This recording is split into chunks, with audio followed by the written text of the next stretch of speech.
Welcome to Holy Ground Hot Takes, where three travelers on the journey discuss the Lenten scriptures together, looking at all things faith, life, and ministry related. Join us each week as we break open the scriptures so that you can too. Welcome back, everybody. We are on week 5. How fast Lent has flown already.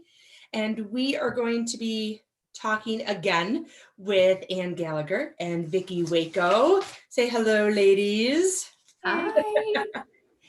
And let's start with the first reading for April 3rd, because that's the 5th Sunday of Lent.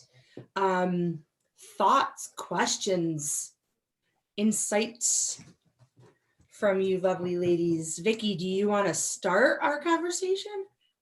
So one of the things that really stood out to me was the idea of wasteland, that even in the wasteland that God was there, and that like reminder that when times are hard, and I think, for us, the past 2 years or everything, like when times are hard, even like personally, that there will be water and there will be a path and there will be like protection, even when we feel like we might not see it or we don't know where it's going to come from. So that word wasteland for me just stood out, and I kept going back to it over and over again. Because we feel like we're in a wasteland right now.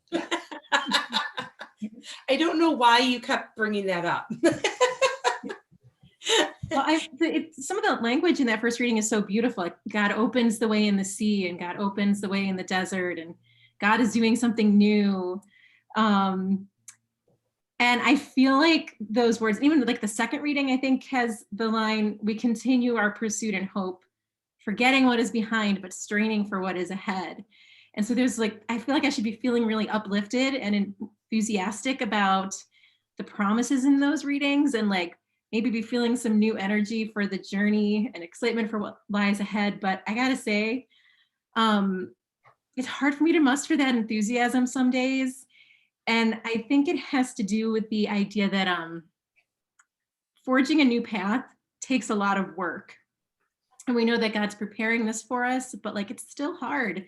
It takes hard work and it takes time, and people don't like to change. And there's so much change going on right now everywhere. But I mean, I think especially for me, someone who's working in the church, there's so much change happening, not just in our parishes, but in the church at large. And I look ahead and I know that in 10 years, it's going to look different. I don't know what it's going to look like down the road to walk with young people and their families on their faith journey. And I know I want to be there, but I can get wrapped up in the uncertainty of the moment, and just the anxieties surrounding that and the magnitude of the work that still lies ahead. Yeah. Yeah. Like I was thinking how many times we've just been trudging through, and then something happens and all of a sudden there's a skip in your walk and you're like, yeah, this is great. And so like it's coming, but how far along is this plan? Are we in like the first phrase of the plan, or are we like almost there? So yeah, great insights, ladies. All right, how about our second reading?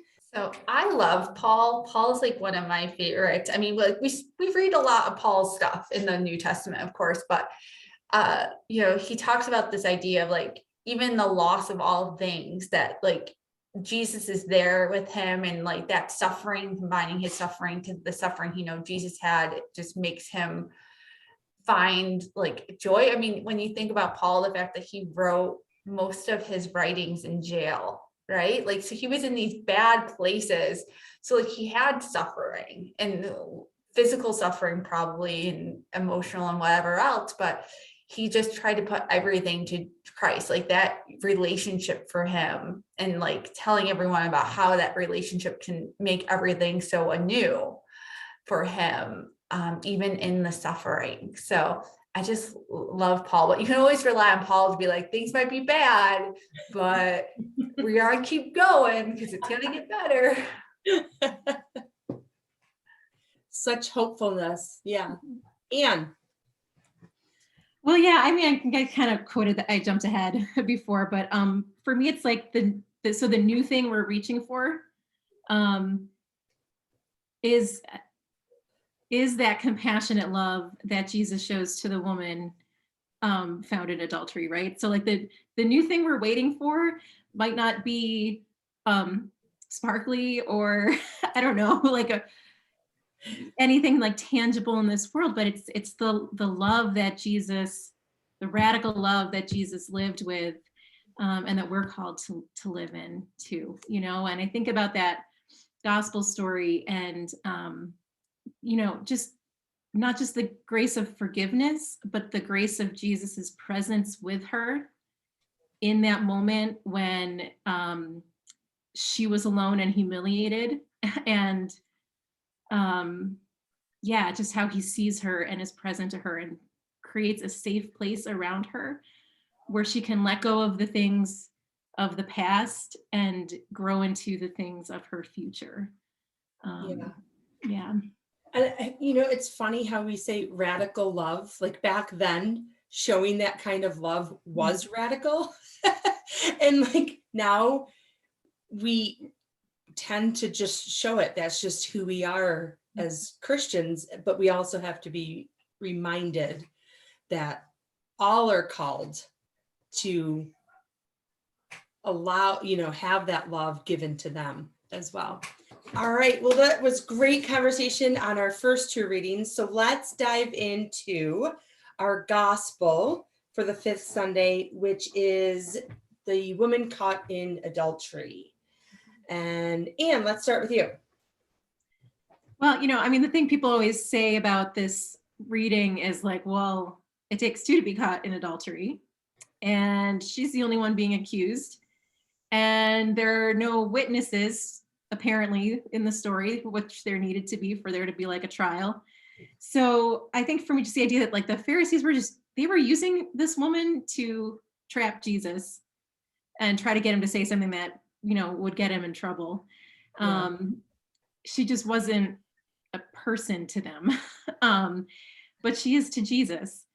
And yeah, just the love that he shows her through forgiving her and also just being with her in that moment when she was alone. I love that the stories where Jesus comes in contact with people are the people who are on the outskirts, who no one wants, but Jesus is the first one to be right there, and all of that. I always found that to be amazing. All right, Vicky, what do you got for us? So I think the idea too of like the equality that, you know, even in his talking with the Pharisees, you know, you without sin, that their sins are no more better or worse than hers, if they're, you know, that they're all equal in that sense, that he doesn't, you know, judge one over the other. And I also think, you know, the idea of, you know, being with her, the idea of holding, right? That I think we always talk a lot about ministry, this idea that sometimes you have to hold someone else's stuff for a little while, but then the story ends where he has to give it back to her, right? Like her life is still her life, and we don't hear what happens next in her life, but all we know is that he held the space for her to kind of get it back together, to then be able to go forth and do something new and something hopefully, you know, better and renewed and everything. But the idea of this, that holding of space, and how often is it hard in our lives to hold space because we're always trying to get to the next thing. Yeah, and for me, I think my last takeaway from the gospel is, you know, thinking about all the changes in our church and how our call to serve is going to look different. Like, and the thing that doesn't change is the call to love radically like Jesus, and this create these safe spaces for people to learn and grow like he does. The challenge for me is to remember that that's what God offers to me too. Like God is holding space for me while I'm trying to hold space for others. Yeah. And to just let God do that for me. That's a really good point, because we always see or feel like God is doing it for others, but we never, I know for myself, I sometimes feel, okay, I got to hold it together for everybody else. Mhm. But thinking that I'm not able to have that, or I don't deserve to fall apart. Mhm. Did you guys ever hear the joke about this scripture? So everyone was in a circle getting the stones ready, and Jesus said, for anyone, who's never sinned, throw the first stone. And all of a sudden from behind, one stone comes and lands right in front of a woman. And Jesus says, Mom, I wasn't talking about you. That's a good place to end for the week. Catholic humor. Thanks so much for joining us on this episode of Holy Ground Hot Takes.